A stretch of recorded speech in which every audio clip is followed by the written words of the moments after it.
this is Sabina at Cross Keys Crafts. Today I'm creating the visible image artist trading card for February. The topic is Love is in the Air, and I'm going to use the hedgehog die from the Hedgehog Hugs set, and I'm also using this little circle die. This came with a wine set. I'm going to link to them below anyway. And the first thing I did, I've already prepared this, I ink blended in the background very randomly with some purple and some pink ink. You use these two ones from Spectrum Noir. One's a fuchsia, one's a crushed velvet. The important thing for this technique is that you have a water reactive dye, because we're going to do some faux bleaching today. So I'm going to show you this technique on this bit here, which I'm going to use for a card to go with the artist trading card. I have ink blended these a bit bigger than I need them actually. I'm going to cut them down afterwards. There are different ways of doing this. I have just on the side, I have got an acrylic block and I put some water on this, but you can also spritz these or mist these just with your water bottle, but I didn't want to mist them all the time. So all you need to do is just dab your stamp in there, so you've got it a bit wet, and then you just press it down, let it seep into the ink, and then you can see it already releases the ink, but then you just dab it with some kitchen towel, or I'm using toilet paper, and then you've got the pattern there. So I'm going to crack on with this now. I'm doing a few more on camera, and I'll make sure they don't all face the same way. I might even swap the stamp and use another one as well, just to give it some texture in the background.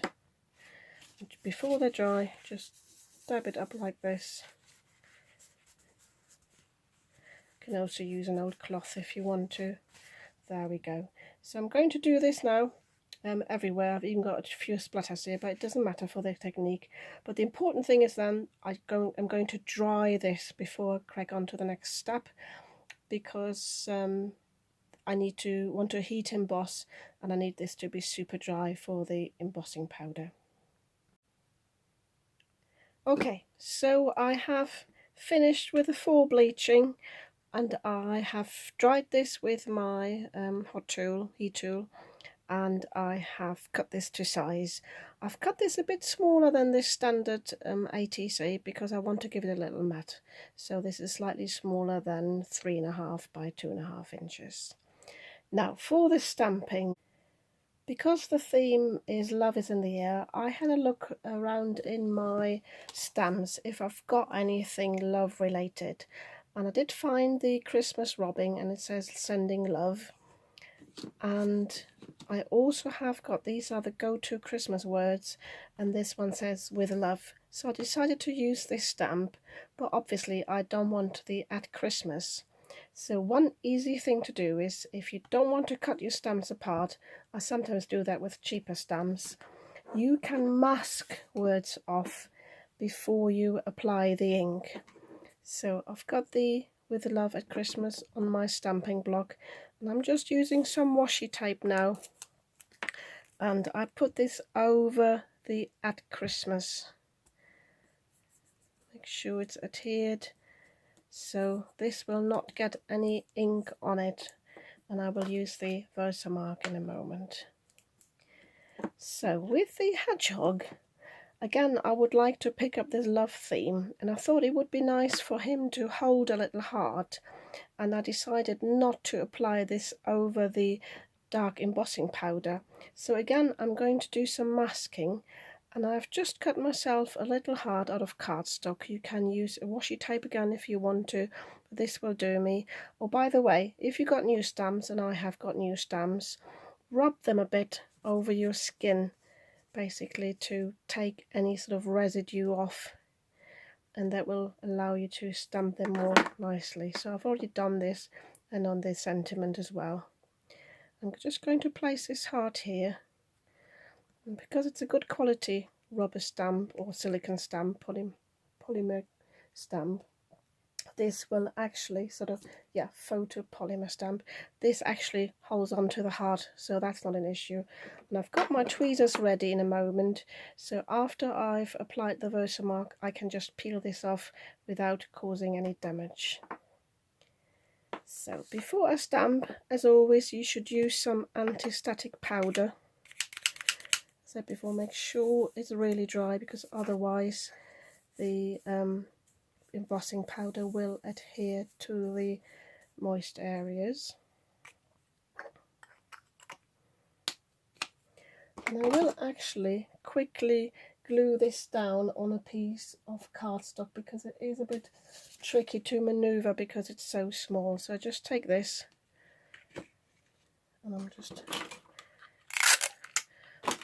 bit of you can use some removable adhesive on the back. I'm just using a bit of this because I'm going to mat this anyway. I'm just sticking this down, which will make it easier for me to hold, but because I've just put my finger on it again, I just use my anti-static powder again. So I'm going to start with a sentiment. I think I want that on the top, and it won't quite fit, so we'll cut off the W a bit there because it's got the whirly bit, but it doesn't matter. So I'm applying my Versamark on the stamp. And now before I place it down, I'm taking the washi tape off.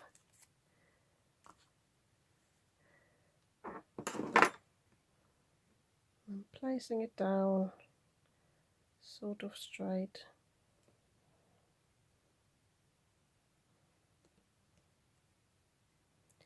Leave it for a moment to seep into the paper. And you can't see very much now, but it has applied properly. I always tilt it a bit so I can see in the light that it has stamped properly. I've got my black embossing powder here in this box, so it keeps it mess free. I've got a little spoon here. I'll just pour this over, give a little tap, apply a bit more where it hasn't picked it up properly. And it has actually, it might just be pressure, picked up a bit the Christmas. So what I can do now is I'm taking a clean soft brush and I'm just move that out of the way, give that another tap. I find especially the black embossing powder is a bit tricky, so that looks fine by me. So I'm going to heat set this now off camera because it makes a lot of noise, and then I come back and show you how I stamp the hedgehog. So I just had a thought, luckily, because I put this sellotape in the back, this will actually make it stamp unevenly. So I'm going to remove that quickly, and I'm going to use my glue roller, and that won't add any bulk to it because I kept the sellotape as I had put it on before. That will make me stamp it very unevenly, and I don't want that. So again, anti-static powder tool. So, and as before, I'm going to apply the Versamark.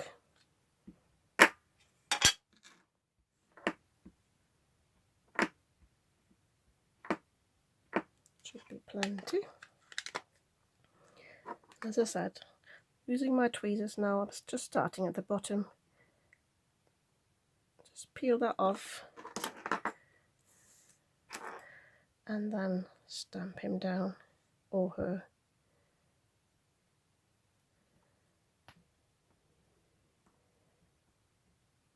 I've said this before, these are very good stamps. They're not like cheap silicone stamps. They don't squash, they hold their shape, and you will be able to see all the details even if you press very, very hard.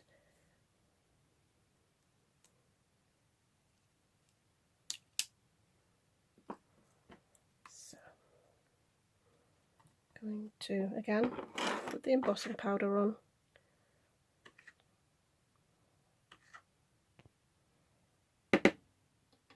give that a tap, and oh, it actually has picked up something here. It might be that there was some residue on the stamp itself, so but you can easily brush that away a little bit.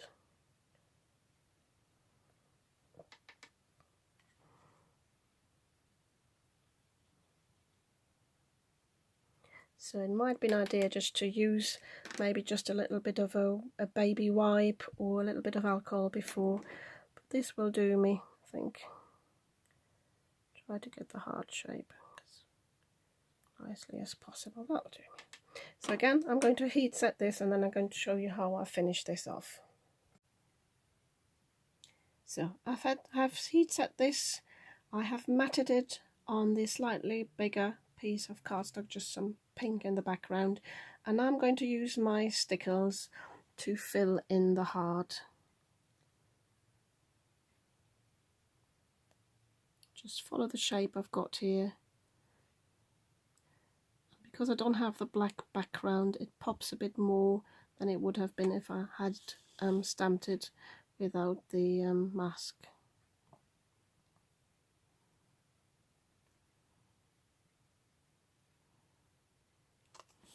And I'm applying it generously. It will take a bit longer to dry. So let me just find a little pokey tool. So I'm just using my pokey tool now to move it around a bit.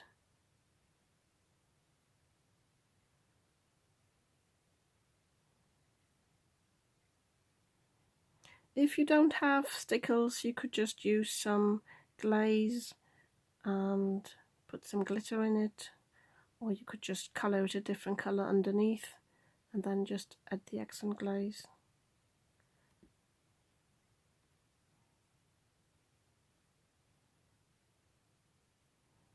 Just getting rid of some of the wobbly bits here. But once it sets, it will be more even.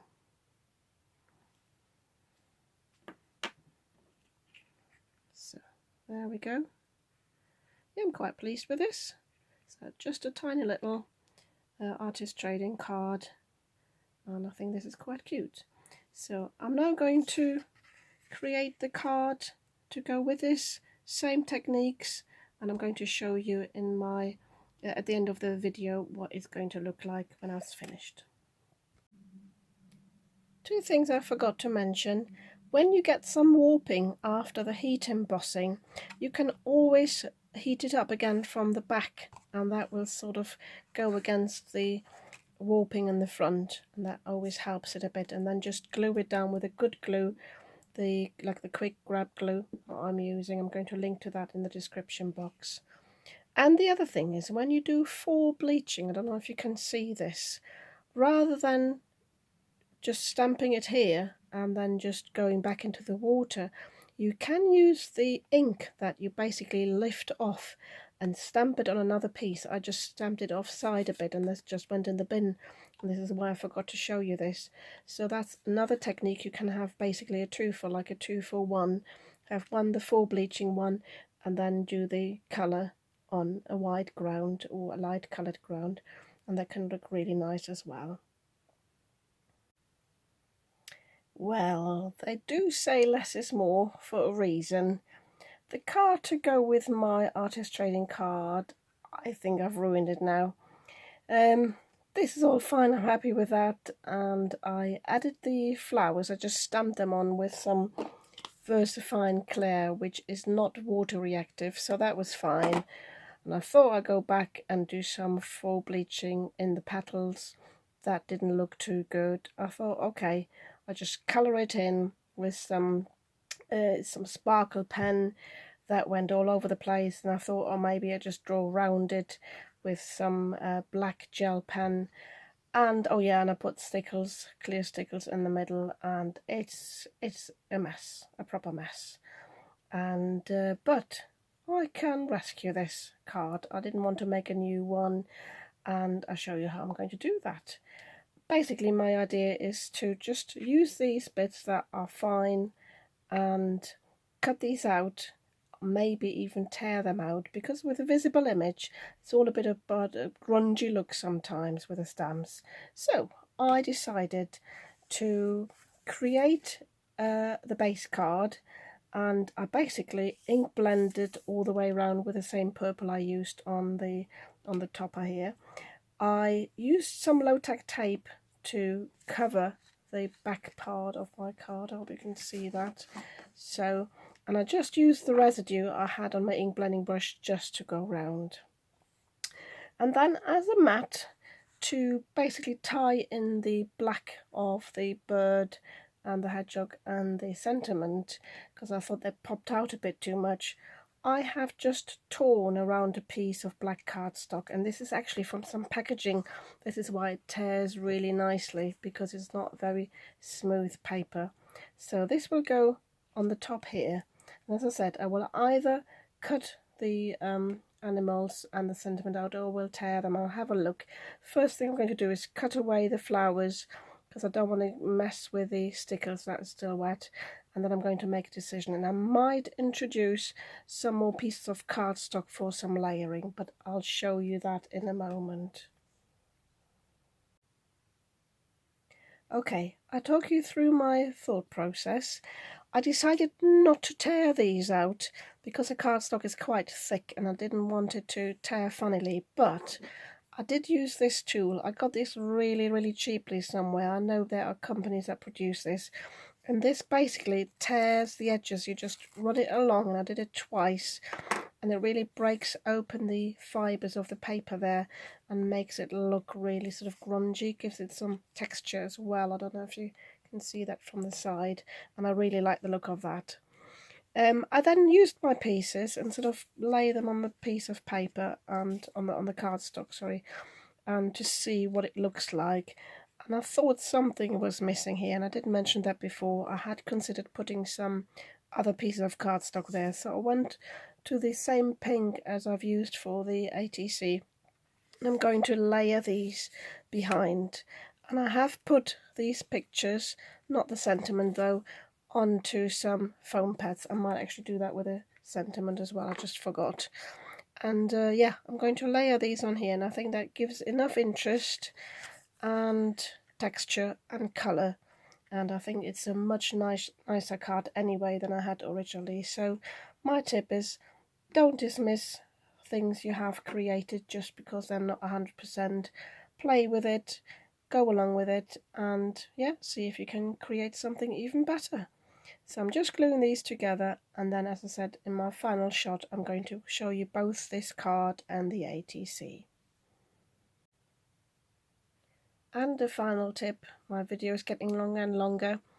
If you mess up your embossing, I don't know what happened, whether I didn't heat emboss it properly, I missed out a bit on the E, it doesn't matter, just use a black gel pen and just go over it, and nobody will be any wiser, because that does look like embossing. There you go, so that'll do the job.